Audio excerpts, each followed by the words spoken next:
Hey there, welcome back to the Free Black Women's Library YouTube channel. Thank you so much for clicking on this video. Thank you for liking this video and thank you for subscribing to my channel.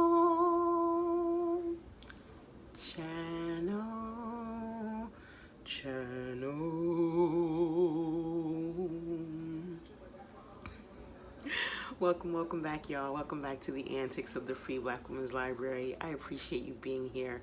And guess what? For every like and every comment and every subscription I receive, the more my videos will appear in the infamous YouTube algorithm, and the more my videos appear in that infamous YouTube algorithm, the more likes and comments and subscriptions I can receive. So it's like this domino effect where the channel gets to grow and grow and grow. So I appreciate y'all for helping me make this channel grow. It's right, it's great. Y'all are awesome for that. So thank you. So in this video, I am talking about episode 8 of season 1 of the new hit series that is currently airing on Starz Network. It is called P-Valley. If you're not watching the series, this video is going to be filled with spoilers. I warned you, but let's go. So, episode 8 was the season finale. Amazing season, amazing first season, really, really great. This show has been picked up for a season 2, so we will be seeing all of these characters again, hopefully in 2021. Really excited to see how this story continues to develop. Really excited to see how these characters continue to grow. Really excited to see all of the action that goes down at the Pynk for another season. Maybe they'll give us 10 episodes this time. No pressure, y'all. Do what you want. I'm gonna love it regardless. So, episode 8 was called Murder Night. And as I said in my last video, I kind of had a sense that somebody was going to get murdered because of all the foreshadowing. You know, there was showing us the gun repeatedly, and then the fact that the name of the episode is Murder Night, the name of the event that was happening at the Pynk is Murder Night. So it was just kind of like, somebody's gonna get murdered. So I went into this episode with a lot of anxiety because violence makes me nervous. On-screen violence in books, I get really super anxious, and I was just worried and wondered, like, how much are they gonna show? Like, am I gonna be ready for it? But it wasn't that bad as far as like violence level. I think I would give it maybe an R rating or PG-13, but either way. Yeah, I'm going to talk about all the characters, and then I am going to do my little segment that I call Black Sexy Bittersweet, which is kind of how those are the labels that I have attached to this show. And then I will share a couple of my favorite lines and also some of my hopes for season 2. Leave me a comment letting me know, what are you hoping for season 2? If you have any predictions, I would love to hear them. So let's talk about the characters and what they all got into. I'm going to start with Haley, since the episode opens up with her. Haley, aka Miss Autumn Night, and her light-skinned poetic ass, also known as Lakeisha Savage, is trapped, right? She's trapped in the Boom Boom Room with Montavious, her ex. So while she's trapped up and hemmed up in there, we get to find out a little bit more about her backstory. It turns out that Autumn Night, Miss Haley, is not a dancer. She is actually an accountant. And that explains a lot, because y'all know she can't dance to save her life. She wasn't doing nothing on that pole, she wasn't doing nothing on that stage, and she wasn't doing nothing in them VIP rooms, all right? Except being cute. So this explains a lot. Turns out she just took some pole dance classes at one point, but that's about it. She is a business woman, right? She's got a head for numbers. As Montavious says, she has a head for business and a body for sin. I hated that line, by the way. I hated Montavious, so let me say that. I can say hate because he's fictional. If he were a real person, I don't think I would say hate. Or maybe I would. Who knows? No rambling in this video. Keep it moving. Anyway, so Autumn and Montavious were not married, but they did live together, and he did help her raise her daughter. Haley is not her daughter. Haley is her name. Her daughter's name is Autumn. See what happens when you use aliases, girl. Trying to keep up with you. But either way, they were in a relationship. He was abusive towards her. He's in a gang. He's a lieutenant in a gang called the Delta Devoted.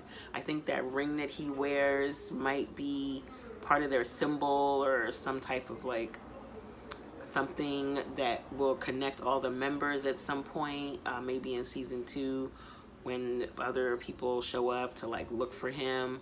But either way, they were in a relationship, and I think what happened was that he was very abusive towards Autumn, so she made a whole he was very abusive towards Haley, so she made a plan to leave him and to escape. So she started creating these like fake accounts, and she had someone named Ade help her to set up these fake accounts where she started siphoning off his money. And then the night that she tried to leave him, she ended up shooting him, not successfully because he's obviously still alive. She tried to kill him, and she left with her daughter. But that same night that she left him, there was a flood, and unfortunately her daughter died in the flood. So even though this scene felt really awkward to witness, the scenes in the Boom Boom Room felt very awkward and tense to witness. They were supposed to be, but they were also helpful in that they gave us a little more about Autumn's backstory and the type of person she is. Now, it seems as if she almost left Mercedes when she ran to go get the money out of the locker, and she started changing her clothes. I was like, why is she changing her clothes? Then she went to go look for the gun, and the gun wasn't there. And she took the money, she went into the car, and it looked like she was about to drive off. Which really, I was like, girl, you're gonna leave Mercedes in that room with that man. If you do that, you are fucked up, okay? But she went back in and she gave him the money.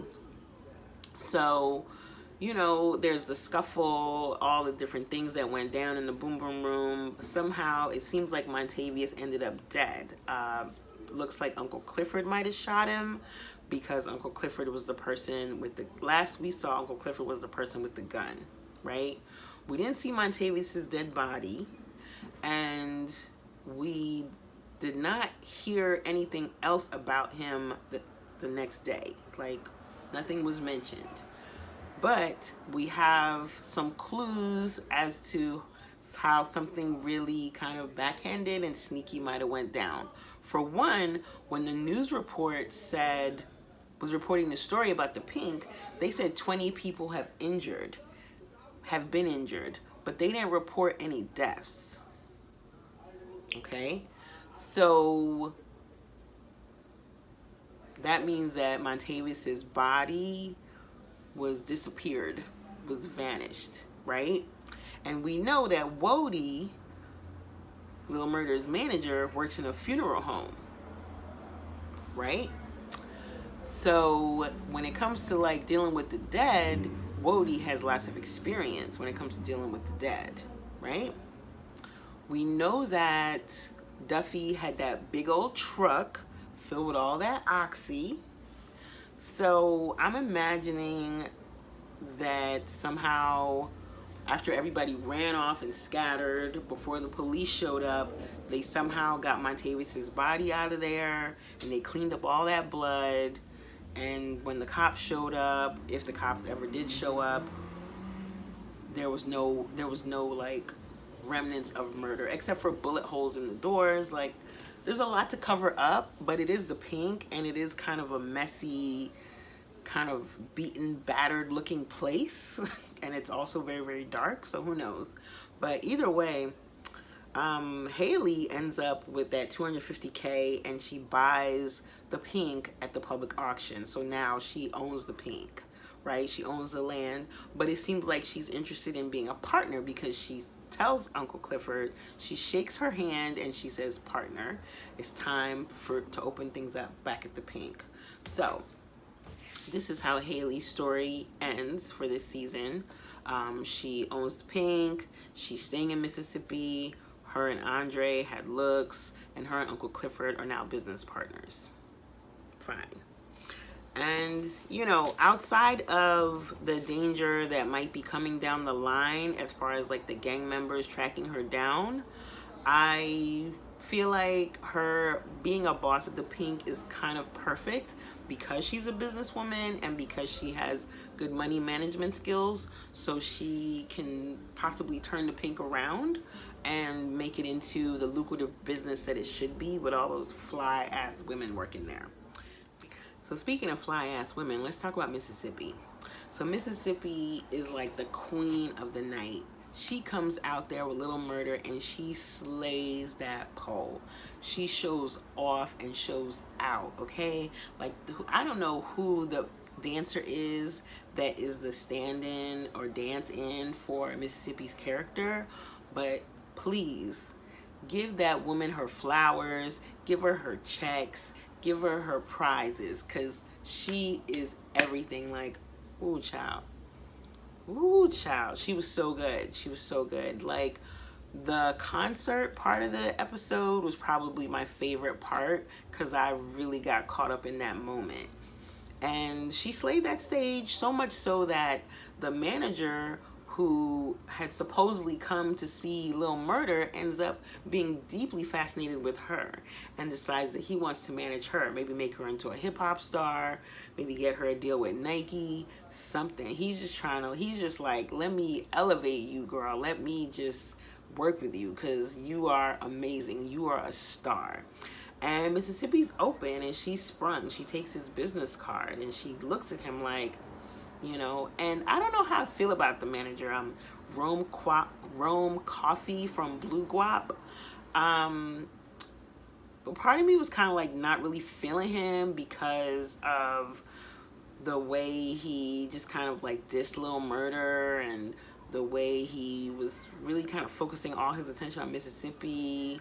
But then that's true to character. That's what those type of folks do that are out there in the world. Like, they see someone like Mississippi and they see dollar signs, right? And he did make, I guess, a really good point as far as Lil Murda's music and it just being like trap music. Like, he talked about how my grandma with Pro Tools could be a trap music star.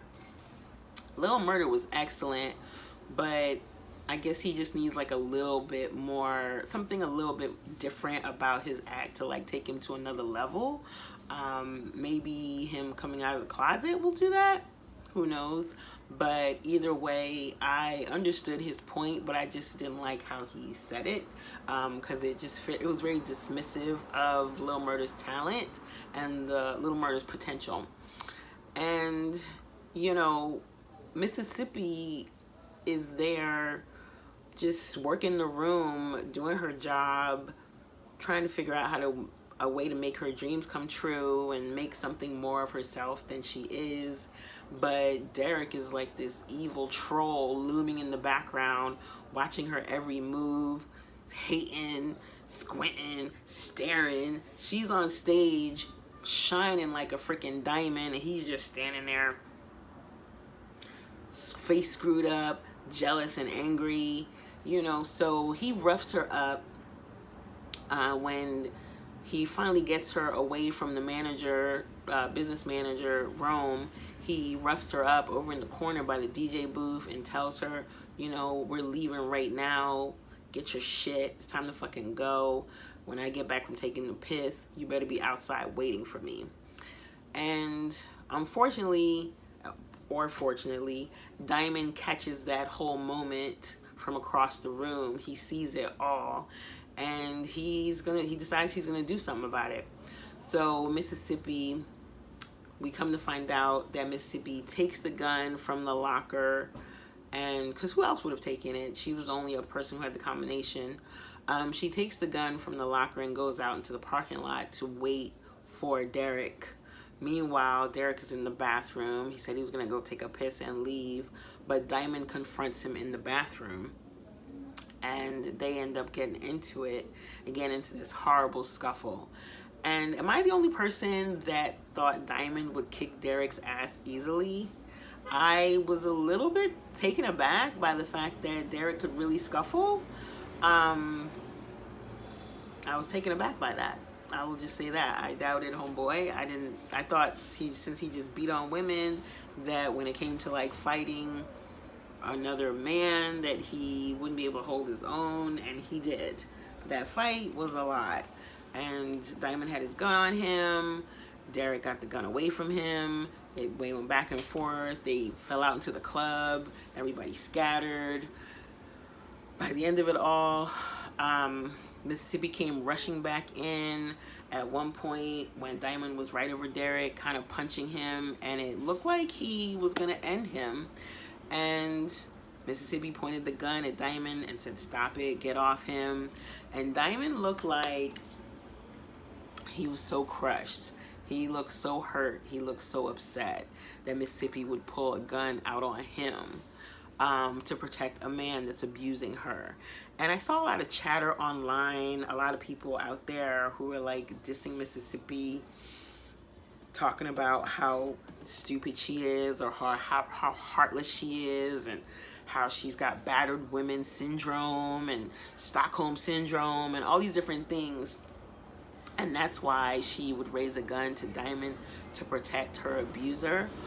But, you know, and it could be all those things, but it could also be more than that. It could be the fact that, as she said in the last episode, Diamond's got enough bodies on him. She doesn't want him to kill someone. She doesn't want him to be a murderer. She doesn't want him to go to jail. So I don't think her pulling a gun on Diamond was being malicious. I think she had that gun on her for a reason. And I think she was trying to protect Diamond in that moment from himself. That's what I think. I don't think she would have shot him. You know, there was at one point when they were fighting when she was telling Derek to get off of Diamond. So, you know, maybe she's a battered woman, maybe she's got Stockholm, but also I think she was doing Diamond a favor by not letting him kill the father of her child. So, now, that covers Mississippi. Let's talk about Lil Murda. So, Lil Murda is another person who seems to have disappointed a lot of people. You know, he has like one of the best nights of his life in the beginning, because he comes out on that stage and he shines like a diamond. And it's really, really cool because you get to see the perspective of somebody who's had this dream and they feel like they're right at the very beginning of that dream. All the people in the audience are singing his song. They all know the words, and he's like, what is this happening? So he just gets amped up. He gets wild. He's feeling himself. He throws his fur out into the audience. He's got this money flowing, and he puts on an amazing show. Afterwards, when he meets with the record exec and they're sitting there in the VIP, he's talking about how real he is, how hardcore he is, how he's always strapped. This, you know, he's about that life. And I'm like, Lil Murda, you're not about that life. Like, you're a softie. You know what I'm saying? Like, you want to come off like this hardcore thug, but you're not. You're insecure, and you're totally in love with Uncle Clifford. And you're a sweet guy who just wants to make music. So please, you know, you're not a thug, okay? Not buying it, you know. But I guess you could be both. Like, humans are complicated. So he's a thug, but he's also a soft-hearted romantic sweetie. But unfortunately, his situation with Uncle Clifford ends up ending, because Uncle Clifford comes over while they're in the VIP, and she puts her hand on his shoulder. And it's like, you know, just being kind of supportive and cute. Like, you guys need anything in here? Can I bring you a bottle? And Lil Murda's like, oh, we're talking business right now. And you know how when somebody talks to you, there's like a tone people use. It's just kind of like saying like, get out of here. Like that was the tone. So Uncle Clifford gets the point right away and she leaves. She goes back into the room, the office, pours herself a drink, stands by the jukebox and remembers that moment where she gave it all up, gave up the cookies for the first time with Lil Murda by that jukebox, and she's just really, really upset. Lil Murda comes back there to talk to her and doesn't say sorry, but it's just kind of like, I'm not sure what happened. I got caught up in the moment. Like, I don't know how to navigate this. I don't know what I'm doing. I'm just like really confused. And Uncle Clifford's like, well, you're the one who said that you didn't want to just suck and fuck in the dark. So what was that? Because you basically just shut me down. And not only did Lil Murda shut her down, but Lil Murda played her because when Rome was talking about Uncle Clifford and like making homophobic, like transphobic jokes, Lil Murda was like, yeah, right, you know, man or woman, I don't know what the fuck that is. I'm like, Lil Murda, you know what the fuck that is. That's your boo. And maybe you don't have to say, oh, that's my boo, but at least the fuck you could say don't talk about her, which at least Mississippi did. So Mississippi, she repped, but Lil Murda did not, and that was disappointing. And Uncle Clifford was like, you know what? I'm not interested in Lil Murda. I'm interested in LaMarcus. And if Lil Murda is who you're focused on being right now, then have at it. And Lil Murda's like, you know, I do want to be with you. I'm just not sure how. And Uncle Clifford's like, well, let me know when you figure it out. And she puts him out the door. So that was that for Lil Murda. We didn't see him again after that moment. Since we're talking about Uncle Clifford, let me talk about her a little bit more. So Uncle Clifford has a rough night. It's the last night at the Pynk, and she's feeling overprotective of her man and his things.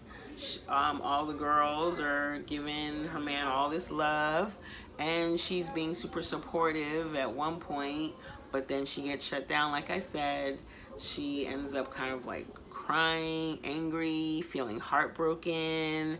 Then she ends up seeing her girls in the Paradise Room, Mercedes and Haley in the Paradise Room, with this dude, Montavious, who's got like a broken bottle. And she grabs one of the guns from the confiscated pile and goes in there and tries to save her girls. And my guess is ends up killing somebody. So Uncle Cliff had a rough night. It was like a high that went down to a low.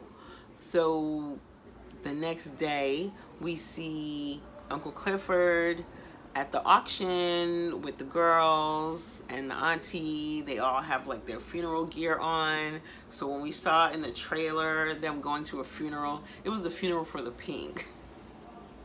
Real slick, y'all, real slick. But Uncle Clifford is there to witness losing her land at the public auction. So this is what the funeral for the Pynk is. And it turns out that Haley buys the land and gets to take over. So now the Pynk is no longer up for auction. I don't know if it's still in foreclosure, but Uncle Clifford and Haley are now partners who own the Pynk together. So that's pretty much all that happened with Uncle Clifford, which was a lot. I just said it really fast. Uncle Clifford lost her boo, most likely murdered someone, but still has ownership of the Pynk. So lose 2, win 1. Now, let's talk about Mercedes, the queen, the GOAT. So it's a rough night for everyone at the Pynk. Mercedes has asked the coach, one of her regulars, to come down to meet with her to talk business. And they're also in another VIP room. And she is dancing for him, looking sexy as F, looking gorgeous. And he's like, oh, I'm glad I get to see you dance one last time. I missed the last one. You know, you're such a beauty. Like, you're my favorite, whatever, whatever. He's, you know, he's drooling all over her, and rightfully so. And so she's kind of looking at him, and she sincerely sits down and asks him, like, you know, you've always been there for me, and I'm wondering if you could help me out, because I tried to have this gym. I saved enough money for this gym, but I lost it all. But now I've raised enough to cover half, and I just need 10K for the other half, and I'm just asking if you'd invest in my business. And he's like, oh, I'm just a walking billfold to you. And she said, this relationship has always been transactional. You know that. And I love how real Mercedes is. I love how honest and real and straight to the point she is, right? Almost to a fault. You know, it's an interesting, it's really interesting character. But he feels it. He knows it's true. He can't deny it. And he says, okay, well, if you're not going to give me half of the ownership of your business, which she refuses to do, how about I just make you my professional mistress? Set you up in an apartment, and I have access to you whenever I want. And we have, you know, you're with me at games, and just, you're mine. And she's like, what about your wife? And he's like, oh, my wife knows. She's fine with it. So, you know, let me take you from the pole to the palace, he says. And Mercedes looks like she's almost considering it. And then she's like, I don't know about this. She kind of has to think about it. And little man shows up, or I should say big man. Our token fat kid shows up. Maine has sent him with that flyer with a picture of Haley with the arm of Montavious and the ring. And Mercedes is a smart woman. She puts it all together, and she lets the coach know, you know what, I'm gonna have to think about your offer. Right now it feels like it's a little bit too expensive. Yes, Mercedes, it is too expensive, because that's your life and your body. Like, he's gonna own you. That's, you know what I'm saying, that's not worth 10K. You are worth so much more than that. So please don't allow yourself to be a kept woman for this dude who tries to make it seem like he's doing you a favor. That's not a favor, okay? But moving on, she looks at the flyer, realizes that Haley's in trouble. So she runs over to find Uncle Clifford, nowhere to be found. Uncle Clifford's probably over there crying in her drink over Lil Murda. She's looking for Big L. Big L's nowhere to be found. Big L's in the backyard with Duffy looking at a truckload of Oxy. Looking for Diamond. Diamond is nowhere to be found because Diamond is fighting with Derek in the bathroom. Fuck it, I'll do it, said all black women from the beginning of time till now. So she makes her way over to the boom boom room. She kind of saunters her way in. She uses her feminine wiles and a little bottle of bubbly to make her way into the room. And she's looking over at Haley, and she knows something is up. She tries to rescue Haley. Doesn't really work out. The whole scuffle takes place, and Montavious ends up being shot. Now, like I said before, the person that we see shooting the gun at one point is Uncle Clifford, but those bullets didn't land.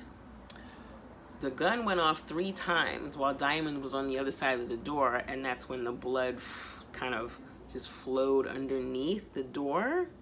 So I'm wondering if it was Mercedes who let those shots off, right? Because she seemed really, really shook. She seemed really, really shook. She seemed really upset. She seemed traumatized. She tries to go see her mom. Her mom has turned the building that was supposed to be her building into her church. There was like, she's got the little lettering on the door already. And, you know, she's sitting there. She doesn't have her beautiful purple bob on. She's just got her natural braids. She's still a gorgeous woman, except her face is bruised up from the fight. And she's like, God gives second chances. And Patrice Woodbine is like, yep, third and fourth, but you can talk to your God about that. And I'm like, damn, it's like that, Mom? It's like that? Mom was like, you said I was dead to you, so can just consider me dead. And she goes in, she locks her out. And I actually fast forwarded that scene when she was crying at the door because that shit hurt my feelings. That was so sad. So, you know, Mercedes makes her way back to the Pynk. She still hasn't done her last beautiful dance. And she says to Uncle Clifford and Haley, like, you know, is it done? Is it handled? And they're like, yeah, it's handled. Everything is fine. So I'm assuming they're talking about the body. And I'm assuming they're talking about the blood and everything. But if you remember, Montavious said that some of his Delta brothers were in the club that night to watch and make sure nothing went down. They didn't show us any of them, but I just have a feeling that season 2, we're going to see some conflict taking place between the Pynk and between this like Delta gang. And I just don't want to see any more violence. I really would like for the show to focus on like the lives of the dancers, the relationships between them, you know, the parenting, the drug addiction, the domestic violence, the record contract with Murda, if Mississippi gets a contract, like the relationship between Murda and Uncle Cliff. Like, I like all that stuff, but like the potential of like gang violence taking place at the Pynk, I'm just not built for that, y'all. Like, there's a reason why I don't watch Lovecraft Country, even though I know it's supposed to be a really good show. I'm not good with blood. I'm not good with violence. I'm not good with like, all that type of stuff. So I'm really hoping that the level of violence that we got in this finale is like the level where they'll keep it at, because I can handle that, except I did close my eyes during the fight scene. I know, I'm silly. So yeah, so we talked about Haley, Mississippi, Lil Murda, Uncle Cliff, Mercedes, and also just Big Al, who ran off. Like, Big Al, what is up with you? You just left everybody hanging. Like, Big Al just split. As soon as he saw what was going down, he literally ran off like freaking Usain Bolt up in that piece. All right, so anyway, black, bitter, sexy, sweet. Let's talk about what was black, what was bitter, and what was sexy and what was sweet. So the blackness, the hype. All that hype in the beginning that Uncle Cliff was talking about, as far as like, you know, put your beef on the table, throw your money up, trap princess, trap king, we in here tonight, it might be murder night, but leave your beef, you know, all that. That's black. All that hyping up stuff, that's some black-ish. Diamond saying it smells like rain, that's some black-ish. The bitterness, there was so much bitterness. All right, the bitterness, Uncle Clifford's heartbreak as far as being let down by Lil Murda, Mississippi dealing with Derek, Mississippi holding the gun on Diamond, the situation with Patrice and how she treated her daughter, her one and only daughter, how she rejected her. Autumn Night, Haley's daughter dying in the flood, really, really bitter. Mississippi, Mercedes having the offer of being a kept woman for only $10,000 freaking dollars, bitter. Like, that's nothing, coach.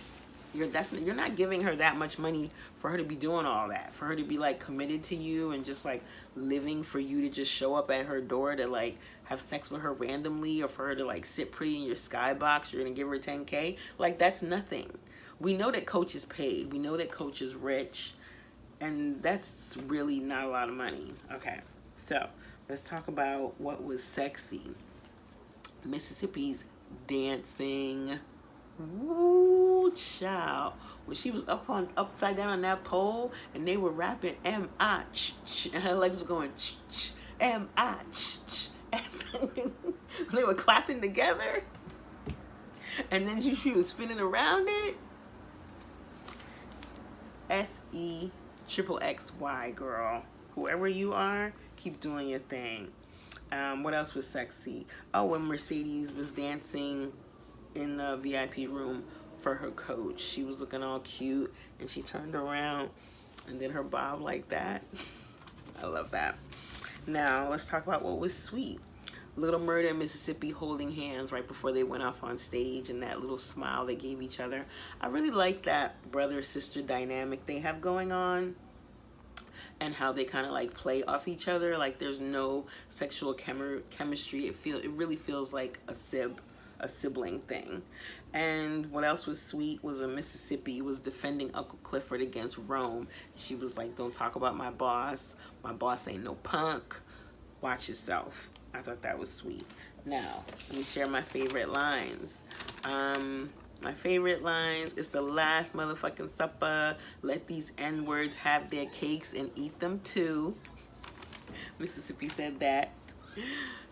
Look what the riff raff done broughteth to the clubbeth. That's what Uncle Clifford said when she put those fist things on. What are those called? I forgot what they're called. Nutcrackers? I don't know what they're called, but I want some. And when Mercedes said to Montavious, looks like you're getting brown and white liquor. Careful of that mix. Sometimes it can make an N-word sick. Those were some of my favorite lines from this episode. What were yours? So, all in all, really awesome season. Finale, a tiny bit predictable, as we knew that somebody was gonna die. I was really worried that it was going to be Diamond, because when he gave Mississippi that carnelian necklace and said that the person who gave it to him, or the person that he got it from, was dead, I was like, no, Diamond, please don't die. So thankfully it wasn't Diamond. And as far as season 2, I am thinking that Haley running the Pynk is gonna work out great, because she's a businesswoman and she has the skill and the talent for numbers in business.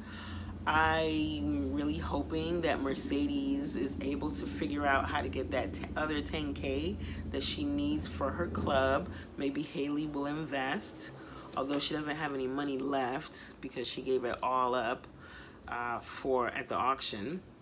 So I don't know. Really not hoping to see any gang violence. I hope that Lil Murda and Uncle Clifford are able to make up. And yeah. What the? Anywho.